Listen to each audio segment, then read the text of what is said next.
हे everyone, day 10 spoken English class के day 10 में helping verbs सीखने वाले हैं। कैन, विल, शुड, मस्ट में इनके यूजेस सीखने वाले हैं।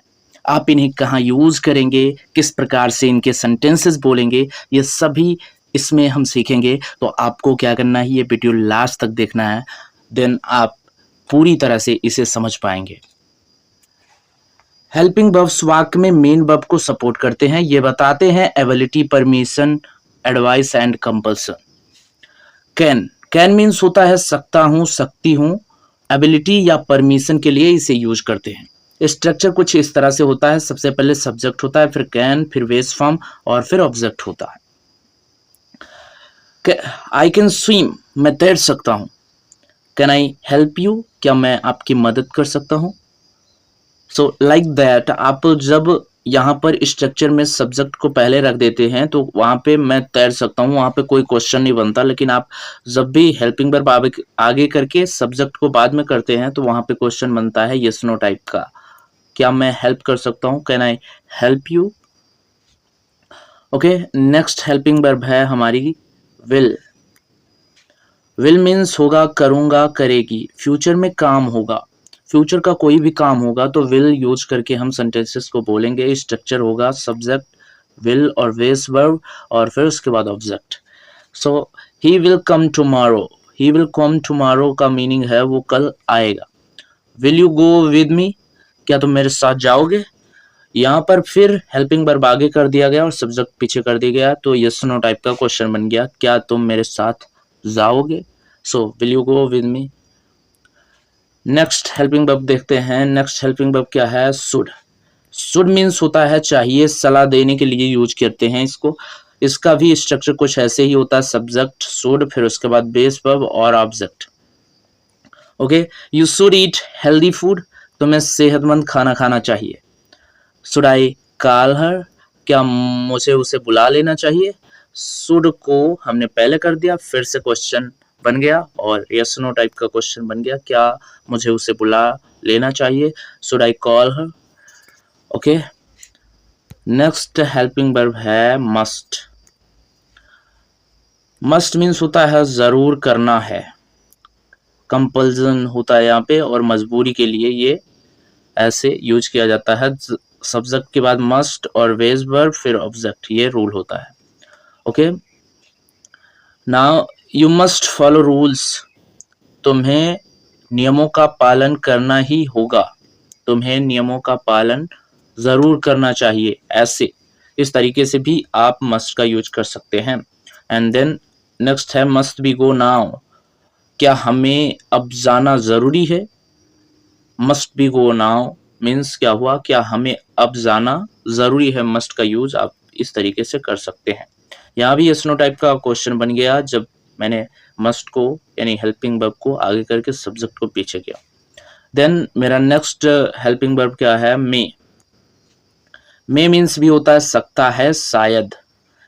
पॉसिबिलिटी और परमिशन के लिए यूज करते हैं। स्ट्रक्चर होता है सब्जेक्ट में और फिर बेस वर्ब और फिर ऑब्जेक्ट। एंड कुछ इस तरह के सेंटेंसेस हम प्रैक्टिस कर सकते हैं। मे आई कम इन, इट्स मे रेन टुडे, आज बारिश हो सकती है। मे आई कम इन, क्या मैं अंदर आ सकता हूं। यहां भी हेल्पिंग वर्ब को आगे कर दिया तो क्या वर्ड जो है वो पहले निकलने लगा, तो क्या मैं अंदर आ सकता हूं क्वेश्चन वर्ड बन गया, क्वेश्चन सेंटेंस बन गया और यस नो टाइप का क्वेश्चन सेंटेंस बना। ओके, सो आई थिंक ये सभी क्लियर हुए होंगे। अगर कोई डाउट है तो आप कमेंट बॉक्स में कमेंट करिएगा, ठीक है। अब negative sentences with helping verbs सीखते हैं। इनको निगेटिव बनाने के लिए हमें क्या करना है, इन्हीं हेल्पिंग वर्ब्स के साथ नोट करना है। हेल्पिंग वर्ब्स के साथ क्या करना है, नोट करना है, सेंटेंसेस निगेटिव हो जाएंगे। ओके, देन आइए देखते हैं negative sentences with helping verbs. I can not drive a car या फिर I can't drive a car, मैं कार नहीं चला सकता हूं। आप कैन के बाद नॉट कर सकते हैं या फिर कैन नॉट को एक कंबाइन करके लिखा गया है कैंट या can't. So I can not drive a car, मैं कार नहीं चला सकता हूं। You shouldn't lie, you should not lie, तुम्हें झूठ नहीं बोलना चाहिए, you shouldn't lie. She won't come, she will not कम, वो नहीं आएगी, वो नहीं आएगी, शी वोंट कम या फिर शी विल नॉट कम।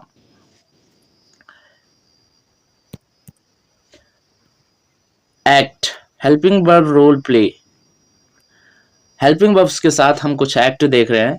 जैसे टीना है, टीना कह रही है कैन यू प्ले गिटार, क्या आप गिटार बजा सकते हो। Raju, yes I can, Raju ने कहा यस। फिर टीना ने पूछा विल यू टीच मी, क्या आप मुझे पढ़ाओगे, क्या आप मुझे सिखाओगे। Raju, sure I will teach you this Sunday, of course मैं इस संडे आपको सिखाऊंगा। फिर से टीना ने कुछ पूछा है should I bring your guitar, my guitar, क्या मुझे अपना गिटार लाना चाहिए। राजू, यस यू शुड, तुम्हें लाना चाहिए। We must practise daily. So यहाँ पे देखो कि कई बार आंसर में you should, you can, I can, ये पूरे सेंटेंसेस नहीं बोले जा रहे। ये जो है बहुत अच्छा तरीका है। जब भी आप आंसर कर रहे हैं इस ऐसे सवालों का, तो आपको पूरा सेंटेंसेस बोलने की कोई ज़रूरत नहीं। जैसे क्वेश्चन किया गया can you play guitar, then आपको आंसर में केवल आई कैन करना है बस। यहाँ पे should I bring my guitar, then आपको कहना है यू शुड। सो ये आपको जो है आई थिंक पसंद आया होगा। 5 टाइप डिफरेंस सेंटेंसेस आपको हमने प्रैक्टिस करवाया। I think you got it and ये अच्छा भी लगा होगा आपको। सो ऐसी ही वीडियो पाते रहने के लिए चैनल को सब्सक्राइब करना बिल्कुल ना भूलें, वीडियो को लाइक कर दें और अपने दोस्तों को भी शेयर कर दें। जय हिंद।